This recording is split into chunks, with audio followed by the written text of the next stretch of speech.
मेरा जो विषय है वो राष्ट्रीय विषय है, उसमें छत्तीसगढ़ भी आता है। इस देश के अंदर 15-20 साल में असंगठित कामगार की संख्या बढ़ी है। इसी सोच के साथ राहुल गांधी जी ने 2018 में असंगठित कामगार कांग्रेस की स्थापना की है। श्रीमती सोनिया गांधी जी ने, राहुल जी ने मुझे जिम्मेदारी नवंबर के अंत में दिया और इस के साथ एक और वर्ग को जोड़ दिया गया, कर्मचारी वर्ग। इस तरह से अखिल भारतीय कामगार कर्मचारी कांग्रेस को हम लोग संक्षेप में KKC कहते हैं, कामगार कर्मचारी कांग्रेस। और इस समय सबसे बड़ी चुनौती देश के सामने अगर है तो असंगठित कामगारों की समस्याओं का समाधान के लिए देश के जो कामगार हैं 2 भागों में बटे हैं। लगभग 7% कामगार संगठित क्षेत्र में हैं और 93 से 94% तक कामगार असंगठित क्षेत्र में। इस तरह से कहा जा सकता है कि कांग्रेस का यह सबसे बड़ा विभाग है। कभी कामगार संगठित क्षेत्र में ज़्यादा हुआ करते थे, 13 और 14% हुआ करते थे। मेरा कहने का मतलब कि ट्रेड यूनियन में कवर हो जाते थे। इंटक है, C2 है, BMS है, आईटक है, उनकी संख्या बहुत तेजी से नीचे गिरी है। उसका वजह है कि वर्तमान सरकार के द्वारा ठेकेदारी प्रथा, एडहाक के ऊपर नियुक्ति करना और लेबर लॉज का जिस तरह से लिबरलाइजेशन करना, उसके वजह से संगठित क्षेत्र में कामगार घटा है। और संगठित क्षेत्र में जो कामगार है उसके कोई निश्चित आय नहीं है, न बीमा है, न मेडिकल की फैसिलिटी है, न बच्चों की शिक्षा का कोई व्यवस्था है, न पेंशन, न PF। तो कांग्रेस ही सरकार ने किया। 8 साल से हमारी सरकार केंद्र में नहीं। और एक बात स्पष्ट हो जाना चाहिए कि जो केंद्र के कानून होते हैं वो पूरे देश के लिए लागू होते हैं। ट्रेड यूनियन जितने हैं उनमें जो लेबर लॉज है 1943 का या 1921 या उसके पहले 1947 के बाद तो सब जगह लागू है। और कोविड के समय में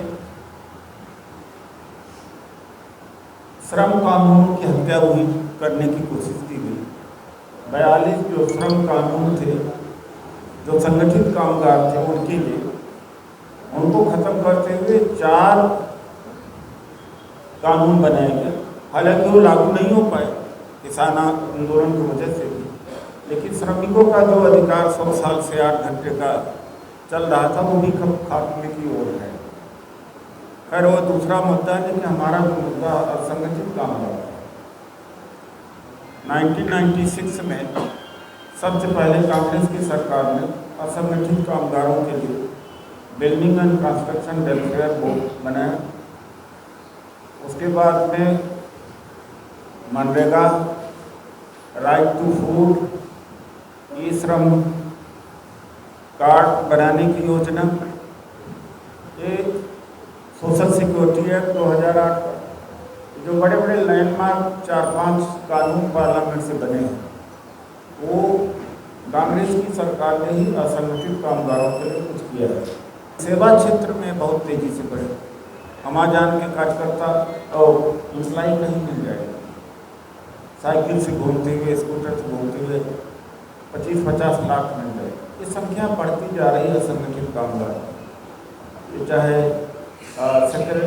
सिक्योरिटी वाले हों, कॉन्ट्रेक्चुअल लेबर वाले हों, रिटेल हैं, वेंडर्स हैं और खुदरा व्यापारी हैं, ये सब जो घरों में काम करते हैं सब असंगठित कामगार हैं। कुल मिलाकर 156 क्षेत्र आते हैं। उसकी लड़ाई सबसे बड़ी लड़ाई इस समय देश के सामने। किसान तो अपनी लड़ाई लड़ भी लेता है यदा कदा, लेकिन इस वर्ग को अभी तक संगठित करके इसके अधिकार की लड़ाई नहीं लड़ी। अभी कल की ही बात है, झारखंड में एक IAS पूजा सिंघल मनरेगा की बड़ी लूट हुई है, 50-60 करोड़ की जो भी लूट हुई। वो आंकड़ा तो नहीं पता है, इतना जरूर पता है कि छापेमारी में 17 करोड़ का नकदी मिला। फर्जी लोगों को पेमेंट किया जाता और मशीनों से काम करा करके फर्जी लोगों का नाम दर्ज कर दिया जा रहा है। तो ये असंगठित कामगारों के हक की लड़ाई लड़ने के लिए कोई प्लेटफॉर्म किसी पार्टी के पास नहीं है। कांग्रेस ने सबसे पहले शुरू किया है, आलोक पांडे जी और उनके टीम के नेतृत्व में छत्तीसगढ़ में। मैं यह नहीं कहता हूँ कि पूरी ताकत से लड़ाई लड़ी जा रही, लेकिन लड़ाई बहुत आगे है, क्योंकि यह प्रदेश असंगठित कामगार कांग्रेस का मजबूत है, नेतृत्व मजबूत है। अभी और आगे लड़ाई लड़ना बाकी है। एक कंस्ट्रक्शन वर्कर का मैं उदाहरण दे सकता हूँ। अगर कंस्ट्रक्शन चल रहा है, कोई हाईवे का है, कोई बांध का है, कोई पुल का है, मकान का है, उसके क्या क्या राइट्स हैं, मोटा मोटी हमारे कार्यकर्ताओं को इतना जानना चाहिए कि उसका कितना मिनिमम वेज है और क्रैच के लिए फैसिलिटी होना चाहिए, मेडिकल का होना चाहिए, सिक्योरिटी सेफ्टी इक्विपमेंट्स दिए जाने चाहिए, शेल्टर बना के दिए जाना चाहिए, लेकिन ये कहीं दिखता नहीं। दूसरी बात है, ये बड़े दुख की बात है, कल ही मुझे पता लगा इस बात। जब वाजपेयी जी की सरकार 2003 में आई थी तो पुरानी पेंशन की योजना खत्म कर दी थी।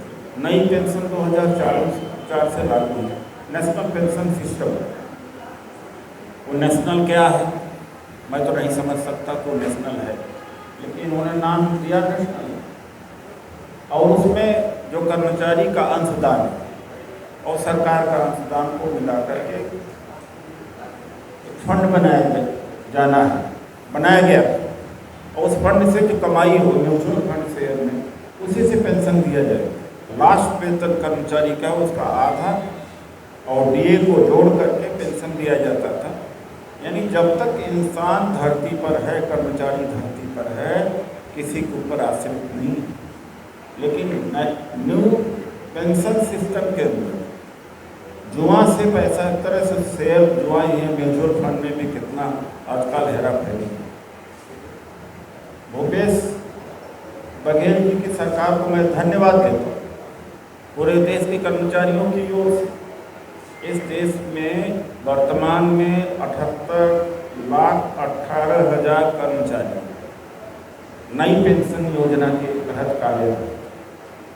हिमाचल में भी बहुत बड़ी रैली हुई 35,000 की मार्च में। तो पूरा धीरे धीरे ये पूरे 78 लाख कर्मचारी संगठित हो रहे हैं हमारे पास। और राजस्थान की सरकार ने पुरानी पेंशन बहाल कर दिया और छत्तीसगढ़ मेरा ख्याल है कि 3 लाख करोड़ के आसपास है सारे राज्यों में, बोले 6 लाख करोड़ के आसपास जमा हुए। केंद्र सरकार सीधा जो कर्मचारी हैं उनको या तो विदेशी समझती है या दुश्मन समझती है, सरकारी कर्मचारियों से हो सकता है नफरत करती है। इसीलिए मैं बघेल जी की सरकार को धन्यवाद देता हूँ कि हिम्मत दिखा कि पुरानी जो पेंशन है वो बहाल करनी है। लेकिन बहाल करने में किस तरह से मोदी सरकार बीच में अड़ंगा लगाने की कोशिश कर रही है। उसमें कुछ भी हो जाए कि सुप्रीम कोर्ट जाना है, मैं तो कहूँगा कि कर्मचारियों को इस सरकार को उखाड़ के फेंक दीजिए और जब कांग्रेस की सरकार आ जाएगी तो अपने आप पूरे देश के अंदर पुरानी पेंशन योजना लागू हो। 2004 के बाद में भी जो कर्मचारी परमानेंट हुए हैं वो रिटायर हो चुके हैं और मैसिव रिटायरमेंट 2033-34 में जो रिटायर हो गए हैं उनको पेंशन नहीं मिल रही। उस अनुभव के आधार पर अब जो वर्तमान में कर्मचारी अधिकारी हैं वो समझ गए हैं कि आगे उनके लिए भी खतरा है। तो आज के हमारे विषय हैं, मैं फिर से धन्यवाद करूंगा कि जो हमारी टीम है केकेसी की टीम छत्तीसगढ़ की बहुत मजबूत टीम है। हजार लोग एयरपोर्ट से लेकर के यहाँ तक हैं। ये मजदूर का मेरा जुड़ रहा है, इस मजदूर का मेरा को और जोड़ना पड़ेगा। और समाज में अगर असफलता हो, अडानी बहुत बड़ा अमीर हो जाए और गरीबी हो जाए तो हर देश आगे नहीं जा सकता। देश तब आगे जाता है जब बहुसंख्यक लोग सबको खाने पीने का रहने के व्यवस्था हो। तो एक को अमीर को दिखा के बाकी देश को गरीब करना या मेजॉरिटी को गरीब करने से कभी देश ताकतवर नहीं हो सकता, वो राष्ट्रभक्ति नहीं है। जब जीएसटी आई तो राज्य सरकारों के जो इनकम का जरिया है तमाम उसके जरियों को समाप्त कर दिया गया और ये कहा गया था कि जीएसटी के कलेक्शन से ये जो लॉस है स्टेट का, इस लॉस को पूरा करेंगे। केंद्र सरकार लगभग मेरा ख्याल है 1 लाख करोड़ बाकी तमाम राज्य चले कैसे? हमारे तो हाथ खुले, हम तो पुरानी पेंशन में लुटाते थे, हम तो चाहते हैं मत। लेकिन अब जब कांग्रेस की सरकार थी तो 7 रुपये प्रति लीटर एक्साइज ड्यूटी हुआ करते थे पेट्रोल डीजल का। आज 28 रुपये। तो मैक्सिमम पैसा किसके पास जा रहा? केंद्र के पास। या तो फिर ये सड़कें बनना बंद हो जाए, आप लोगों को सुविधा देना, बिजली बंद कर दिया जाए। राज्य सरकार कोई इंडिविजुअल एंटिटी तो है नहीं कि लूट खसोट भी कर सके। कहाँ से चलेंगे? ये फेडरल स्ट्रक्चर के ऊपर हमला। कोयले का कमी कहीं नहीं, लेकिन ऑस्ट्रेलिया में जो कोयला खरीदा है अडानी ने, उसको बेचने के लिए कोल इंडिया में संभवतः कल तक तो मुझे यही खबर थी कि चेयरमैन ने कोल महीने से कहा जा रहा था कि कोयले को बिजली के उत्पादन के स्थान तक पहुंचाया जाए, नहीं पहुंचाया। कोल इंडिया को घाटे में लाकर कोल इंडिया का 2013 में मूल्यांकन था 48,000 करोड़, घट करके आज 30,000 करोड़ हो गया। उसका मूल्यांकन बढ़ना चाहिए, कम होना चाहिए। बालकों का क्या हुआ? आपके राज्य की बात है, औने पौने दाम पर बेच दिया गया वाजपेयी की सरकार में। यही हो रहा है कि अडानी को कोयले का कोल इंडिया सौंप, बिजली संकट ये कृत्रिम है, स्वाभाविक नहीं है।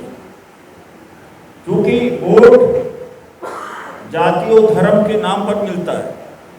3,65,00,000 लोग युवा 2 साल में नौकरी के लिए अप्लाई किया, नौकरी लाखों भी नहीं मिली। युवा सड़क पर नहीं निकल, युवा इस समय युद्ध कर रहा है हिंदू और मुसलमान का, वहाँ व्यस्त है। इसलिए हमको चिंता नहीं है जब तक समाज में ये सही चेतना नहीं आएगी कि वो तो कह दिया कि मुसलमान दुश्मन है।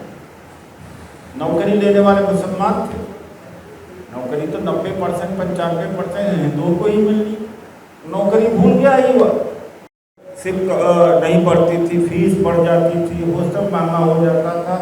और जो सरकार निकम्मी है वो सरकार जो जाना है बेरोजगार के, अब युवा कहाँ निकल रहा है?